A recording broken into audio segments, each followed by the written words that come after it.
Hello student, आज हम पढ़ेंगे Z transform of some functions. कुछ फंक्शन का जेड ट्रांसफॉर्म किस तरह से निकालते हैं वो टॉपिक हम डिस्कस करेंगे। सबसे पहले ले रहे हैं इसमें हम the unit impulse function. In discrete time system the unit impulse is defined somewhat differently than in continuous time systems. In discrete time system में यूनिट इम्पल्स डिफाइन किया जाता है डिफरेंटली और कंटिन्यूस टाइम सिस्टम्स की। Then del k equals to 1 if k equals to 0 and 0 if k not equals to 0. Then z transform is given by delta z equals to summation k equals to 0 to infinity delta k z power of minus k. इस तरह से इसे हम define करते हैं z transform इसका। From the definition of the impulse, every terms of the summation is 0 except when k equals to 0. So delta z equals to del 0 z power of minus 0 equals to 1. So z transform of unit impulse function क्या होता है, 1 के equal होता है। Note that this is the same as the Laplace transform of unit impulse. इस तरह से कि Laplace transform होता है यूनिट इम्पल्स का इन कंटिन्यूस टाइम इंटरवल में। इस तरह से इसमें डिस्क्रीट में भी इसका सेम ही होता है, 1 वैल्यू होती है इसकी। इसका z ट्रांसफॉर्म और Laplace दोनों ही सेम होते हैं, 1. The fact that z transform of impulse is unity will yield many of the same properties.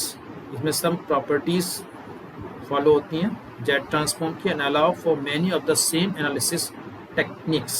और कुछ many of the same analysis technique को इसमें allow करता है। ट्रांसफर फंक्शन जिसे हम कहते हैं to be used to discrete time system that were used for continuous time system.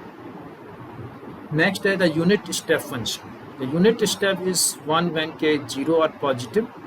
Then gamma k equals to 1 if k greater than equals to 0 and 0 if k is less than 0. Define the unit step function. The z transform is given by gamma z equals to summation k equals to 0 uk z power of minus k. Then value of uk equals to 1 when k greater than equals to 0, then k equals to 0 to infinity z power of minus k only or multiply by. Then z power of minus 1 raised to power of whole k.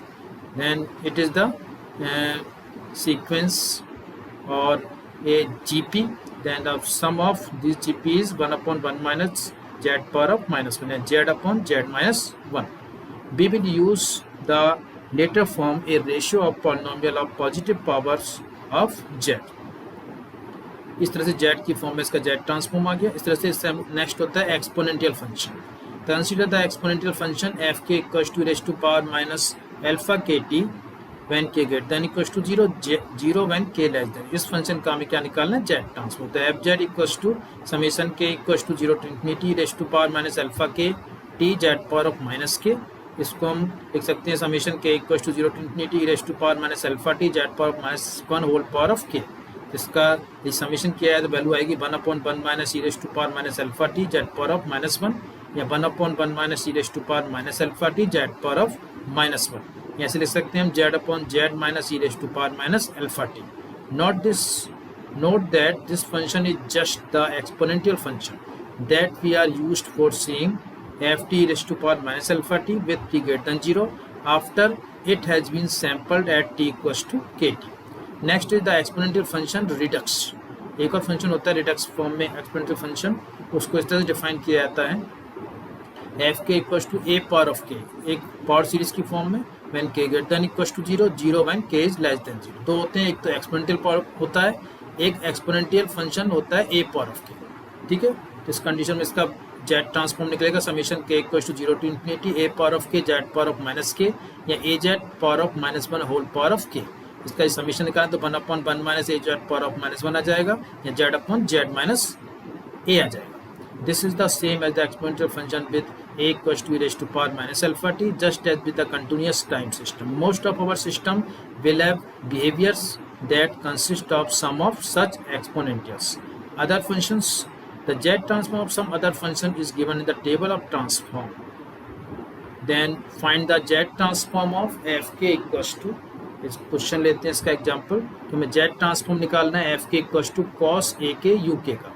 यहाँ F के equals to cos A k when के greater than equals to 0 और 0 when के is less than 0। इसका हमें solution निकालना है, Z transform निकालना है। We can write cos a k equals to 1 upon 2 e raised to power iota a k plus e raised to power minus iota a k.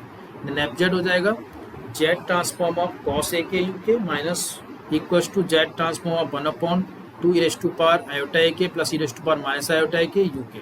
Then 1/2 अलग अलग करेंगे, इसका जेड ट्रांसफॉर्म निकालेंगे तो ये जाएगा Z upon Z minus E raise to power iota A plus Z upon Z minus E raise to power minus iota A. इसको फिर से सिंप्लीफाई करते हैं, इसमें हम मल्टीप्लाई कर दे इसमें Z minus E raise to power minus iota A का ऊपर नीचे, इस तरह से इसमें भी Z minus E raise to power iota A का दोनों तरफ मल्टीप्लाई कर देते हैं, जिससे फंक्शन कन्वर्ट हो जाएगा 1/2 multiply Z square minus Z into e raise to power minus iota a upon Z square minus Z into e raise to power iota a minus Z into e raise to power minus iota A plus 1 plus Z square minus Z e raise to power iota a upon Z square minus Z e raise to power iota a minus Z into e raise to power iota A plus 1। इस तरह से इसको हम simplify करते हैं तो इस form में आ जाएगा 2z square minus Z into e raise to power iota A plus Z into e raise to power minus iota a upon Z square minus Z into e raise to power iota a minus Z into e raise to power minus iota A plus 1। ये value किसकी हो जाएगी 2z cos ए की, तो इसमें 2z cos ए लिख दिया हमने और ये वैल्यू हो जाएगी Z square minus 2z cos A plus 1। इस तरह से फंक्शन कन्वर्ट हो गया Z into Z minus cos A upon Z square minus 2z cos A plus 1। इस तरह से इसका हमने सॉल्यूशन निकाला। इस तरह से कुछ फंक्शंस का हम जेड ट्रांसफॉर्म ईजी वे में निकाल सकते हैं। तो सबसे पहले हमने पढ़ा कि यूनिट इम्पल्स फंक्शन का कैसे निकालते हैं। यूनिट इम्पल्स फंक्शन होता है डेल्टा के इक्वल टू 1 व्हेन के इक्वल टू 0 और 0 व्हेन के नॉट इक्वल टू 0 और इसका जेड ट्रांसफॉर्म इक्वल होता है 1 के। इस तरह से सेकंड निकाला हमने the unit step function. Unit step function होता है gamma K equal to 1 when के greater than equal to 0 0 when के इज लेस देन 0। इसका वैल्यू आती है Z upon Z minus 1 Z transform. इस तरह से एक्सपोनेंशियल फंक्शन का जेड ट्रांसफॉर्म एक्सपोनेंशियल फंक्शन को डिफाइन करते हैं हम E raise to power minus alpha K T when के greater than equal to 0 and 0 when के इज लेस देन 0। इसका होता है Z upon Z minus E raise to power minus alpha T. इस तरह से एक्सपोनेंशियल फंक्शन रिडक्शन का होता है 1 अपॉन जेड माइनस ए। इस तरह से नेक्स्ट अदर फंक्शंस में इसमें हमने सपोज निकाला Z transform of cosine function का, तो एफ के है कॉस ए के यू के इक्वल, यानी कॉस ए के व्हेन के greater than equal to 0 0 when के इज लेस देन 0। इसका यदि हम निकालते हैं तो क्या आता है, इसका आता है Z into Z minus cos A upon Z square minus 2z cos A plus 1।